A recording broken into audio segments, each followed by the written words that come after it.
राहुल को जो दोषी करार दिया गया उन्हें शहीद का दर्जा दिलवा दें। लेकिन सवाल यह कि राहुल गांधी जेल जाएंगे, ये मैं इसलिए कह रहा हूं, राहुल कोर्ट पहुंचे, ये आप देख रहे हैं, कोर्ट पहुंचे राहुल गांधी, कांग्रेस के भी नेता पीछे पीछे थे।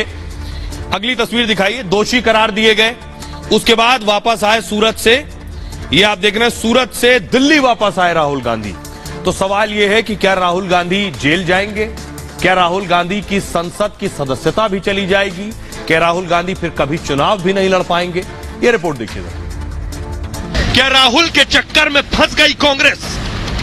क्या राहुल कांग्रेस के लिए गले की हड्डी बन गए? दरअसल राहुल ऐसे शख्स साबित हो रहे हैं जिन्हें कांग्रेसियों को ना उगलते बन रहा और ना निकलते, लेकिन अब पानी सिर के ऊपर निकल चुका है। कोर्ट ने राहुल को जेल की सजा सुना दी, जिससे राहुल की सांसदी पर सवाल खड़े हो गए। की स्पेशल एमएलए एमपी कोर्ट ने राहुल गांधी को 2 साल की सजा सुनाई है। 2 साल की सजा का मतलब ये हुआ कि उनकी वर्तमान सदस्यता लोकसभा की भी जानी चाहिए और आने वाले टाइम में 6 साल तक चुनाव नहीं लड़ सकते।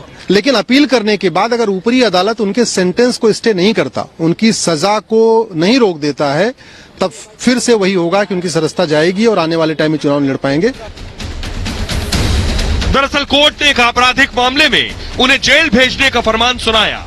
यह आपराधिक मामला है बेतुका, बिना सोचे समझे आपत्तिजनक बयान देना, जिससे लोगों की भावनाओं को ठेस पहुंचती है। लेकिन सवाल यह कि क्या राहुल केवल और केवल किसी शख्स या समाज के खिलाफ बयानबाजी करते हैं? ये तस्वीरें आज की है। आज चौथे दिन भी संसद ठप रही और इसकी वजह भी राहुल है। पिछले 4 दिन से संसद में बवाल मचा है क्योंकि राहुल ने विदेश में देश के खिलाफ बयान दिया, भारत के लोकतंत्र पर सवाल उठाए। आइए अब आपको बताता हूं क्या राहुल गांधी को जेल होगी, जेल जाना पड़ेगा। देखिए जरा, दोषी को कटघरे में ही खड़ा किया जाता है, कटघरे में खड़ा करके ही दोषी को सजा सुनाई जाती है। राहुल को 2 साल की सजा हुई है, यानी 2 साल की जेल। सूरत की जिला अदालत ने राहुल को सजा सुनाई। राहुल पर 15,000 का जुर्माना भी लगाया गया है। कोर्ट ने मानहानि के केस में राहुल गांधी को दोषी पाया। राहुल ने एक रैली में एक आपत्तिजनक बयान दिया था। 2019 में मोदी सरनेम पर, यानी मोदी उपनाम पर एक विवादित टिप्पणी की थी।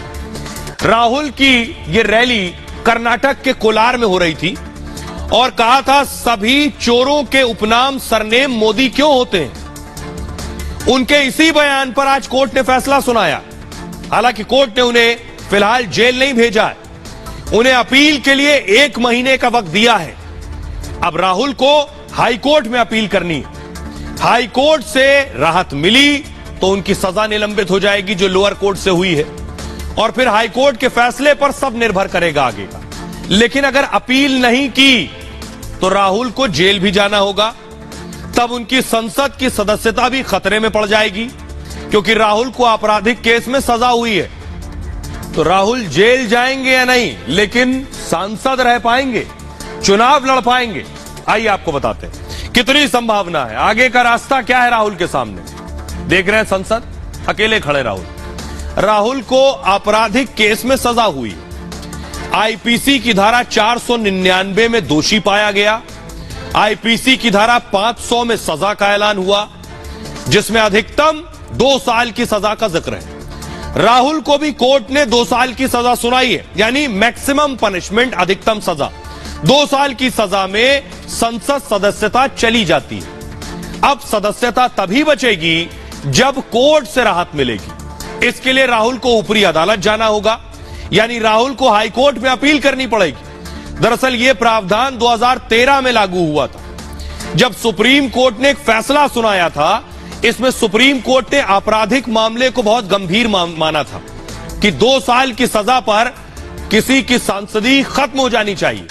2 साल की सजा पर विधायकी भी खत्म करने का आदेश दे दिया था। बस शर्त इतनी थी कि ऊपरी अदालत में अपील ना की गई हो तो, मतलब राहुल को अपील करनी पड़ेगी तभी सांसद रह पाएंगे। अपील के बाद भी सुनवाई तक ही वो सांसद रह पाएंगे। ऊपरी अदालत में दोषी पाए गए तो भी सांसद नहीं रहेंगे। ऐसे में उन्हें फिर सुप्रीम कोर्ट में अपील करनी पड़ेगी। तब सुप्रीम कोर्ट के फैसले पर सब निर्भर करेगा। अगर वहां दोषी करार दिए गए, सजा बरकरार रही तो फिर सांसद नहीं रहेंगे। अब मैं आपको बताता हूं कि आखिर आज कोर्ट में क्या हुआ, कोर्ट में किसकी क्या दलील थी, राहुल गांधी क्या कह रहे थे। देखिए, हुआ ये, राहुल गांधी के वकील ने कहा बयान के पीछे गलत मंशा नहीं थी। शिकायतकर्ता के वकील ने कहा सांसद को सोच समझकर बोलना चाहिए। राहुल के वकील ने कहा भ्रष्टाचार के खिलाफ आवाज उठाई गई थी। शिकायतकर्ता के वकील ने कहा आवाज उठाने के नाम पर आप कुछ भी नहीं बोल सकते। राहुल के वकील ने कहा जानबूझकर ऐसा कुछ भी नहीं कहा गया। शिकायतकर्ता के वकील ने कहा जो कानून बनाते हैं क्या वही कानून तोड़ेंगे। राहुल के वकील ने कहा इस बयान से किसी को हानि नहीं हुई है। शिकायतकर्ता के वकील ने कहा लेकिन बयान से समाज में गलत संदेश गया है। राहुल के वकील ने कहा कोर्ट कम से कम सजा दे। शिकायतकर्ता के वकील ने कहा अधिकतम सजा मिले ताकि नजीर बने, एग्जाम्पल बने वो एक। उसके बाद कोर्ट ने राहुल को दोषी पाते हुए 2 साल की सजा सुनाई है। आइए अब आप देखता हूं। देखिए, राहुल गांधी ने लिखा मेरा धर्म सत्य और अहिंसा पर आधारित है, सत्य मेरा भगवान है, अहिंसा उसे पाने का साधन है।